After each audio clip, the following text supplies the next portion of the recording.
Will she or won't she? That is a big question, and in just a few hours' time we'll find out if Queensland Premier Anastasia Palaszczuk will reopen the state's border with New South Wales.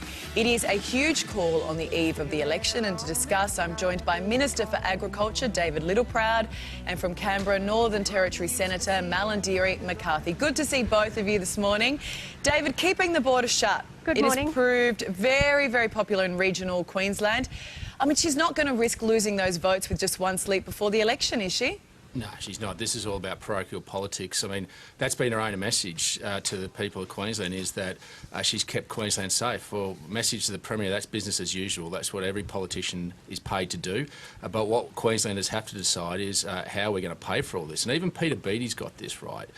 We actually have to think past lines on a map that were put there 120 years ago and start to think about how we do this properly and evolve past federation and those lines on a map and have localised lockdowns and say to other states that we trust your science, we trust your contact tracing, and if you get it right, then we only have to lock down suburbs or particular areas. And Queensland did that themselves up here. We locked down particular parts of Brisbane and the Darling Downs, while the rest of the state could keep on moving. And that's why a federation has to evolve past these lines on a map. Palaszczuk is just using this as a political football, and it's her only selling point to the people of Queensland. But that's just business as usual. If she can't do that, then she shouldn't be Premier. Malarndirri, it is a selling point that has worked so far. What do you think she should do? Well, firstly, Ali, I'd just like to pick up on what David just said there about being a political football. Seriously, we know the Prime Minister and just about every coalition member in the federal parliament has used this opportunity to really hammer and criticise the Premier of Queensland, who actually has done an incredible job for the Queenslanders. I certainly know from talking to people, certainly in far north Queensland as well, that they've felt really, really strong, that they've been able to keep safe throughout this whole time. And the fact that Queensland could open up, I mean, we just saw the AFL game played there on the weekend. I mean, they have done a tremendous job, and the people of Queensland are going to make their decision tomorrow.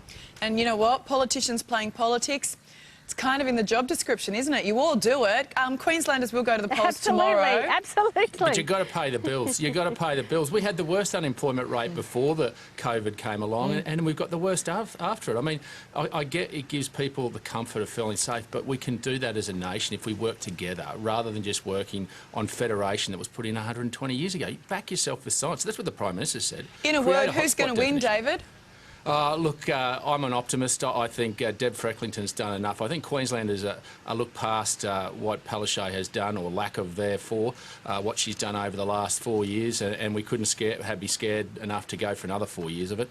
I don't know. I'm thinking Malarndirri, that maybe a Labor Greens kind of deal is looking likely. What do you think? Look, it's going to be tight. Yeah, Ali, it's certainly going to be tight, and that's what I'm hearing from people on the ground there. But I must point out, and as we all know, that the jobs factors, as David keeps raising, I mean, we don't know what the LNP is going to do. We know that Deb Frecklington was in the Campbell-Newman government, who cut so many jobs. Oh, come on, Malin. I don't know if you can put that one on her. Come on. That was 2 terms ago, and she was a first-term MP. In that government. She was in that government, Ali, and these people have long memories. I think there's plenty to criticise Deb on. I'm not sure if that's one you should be pulling up. But I want to move on, because State of Origin and the anthem, what happened yesterday? First announcing that it would not be played, then 2 hours later reversing the decision after the PM got involved. Guys, of course, as you know, this came about after the protest last year by Indigenous players who opted to stay silent during Advance Australia Fair. Malarndirri, what do you make of this backflip? Yeah. Look, I was certainly surprised when I heard it, Ali. I was in the middle of estimates and then saw the news story come through. I mean, you know, as you said, 12 months ago, we did see our First Nations players raise their concerns around it. I do have to commend the Landis for actually trying to do something here. I don't think this was the right decision.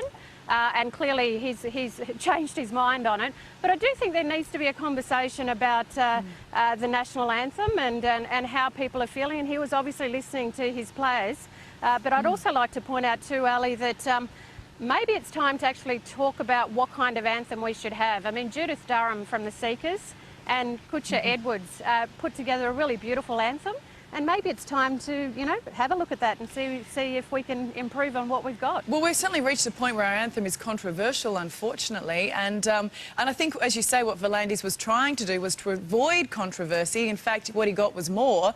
David, was the Prime Minister right to get involved? Yeah. Yes, he was. We appreciate there are wrongs of the past that need to be righted for our first Australians. But we need to find ways to do that brings us all together, and the national anthem is there for all of us.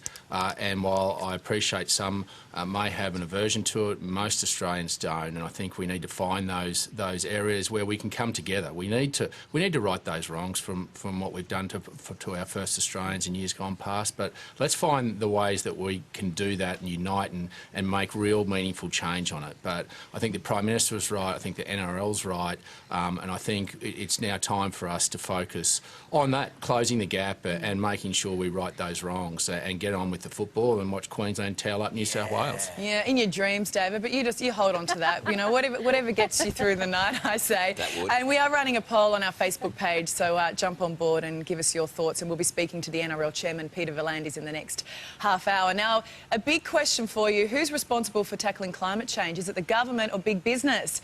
Because the ANZ Bank has enraged the Nationals, haven't they, David, after warning it will axe some of its largest customers unless they come up with plans to adopt a more climate-friendly approach to business. I mean, David, why are you upset? Isn't this a good thing? No, I mean, dead set. We're going to have Australian banks become the moral compass and arbiters of our society. Should we leave that up to politicians? Yeah, that's what we call democracy, Ali, and that's what the Australian people elect us to do. This isn't about whether we should reduce emissions or not. This is about allowing government, who has a policy to do that through technology, not taxes, do it, rather than someone, an organisation that has a privileged position in our society to provide capital, to keep the economy going, to come in and think they know best. Just some well-heeled CEOs and boards that have a philosophical view want to impose that on our economy. That's not their place to do that. Their place is to lend money. But come on, David, I mean, it is their place, isn't it? They're only talking about the top 100 companies. If they don't like it, they can go to another bank. And most of the companies they're talking to are on board, including the Farmers Federation, the grain growers. They've all endorsed the plan because I think they think reducing emissions is a good thing, isn't it, Malarndirri? Well, absolutely. I mean, Ali, one of the things that I note with this, and you know, just obviously looking into the issue this morning, that this is again another reason why the coalition seem to not want to believe in any of the changes that have to happen in relation to climate change. And I think, you know, in terms of the banks and looking at this closely, it also comes back to the shareholders and the conversations that they're having. I mean, this isn't something that this isn't something that would have been made in isolation to the conversations that they're having with their members and shareholders. Well, we have a clear policy on climate change. I think there's 2 or 3 different ones within the Labor Party. There's Joel Fitzgibbon and then there's Elbow. I mean, we have a cogent policy to go forward. Oh, no, so we're saying, David, let's us do it. We want to let's let the government do it. This discussion could get a little out of control on this one. All right, guys. Well, nice to see. Malarndirri, can you just explain to me what's happening behind you there? Have you been feeding the birds or something? There's a frenzy going on. Yeah, I was... And you know, great to see Parliament House and our workers here are cleaning up after the seagulls, Ali. So just thought, can you get the shot there behind me? It's, we can see them. Anyway, I don't think there's any pollies here today. Is there a barbecue? Oh, you and David are there. You can catch up for a cup of coffee later. Guys, go and enjoy Halloween this weekend. We'll talk to you next week. Thank you. Thanks, guys. Still to come on today, a Melbourne train.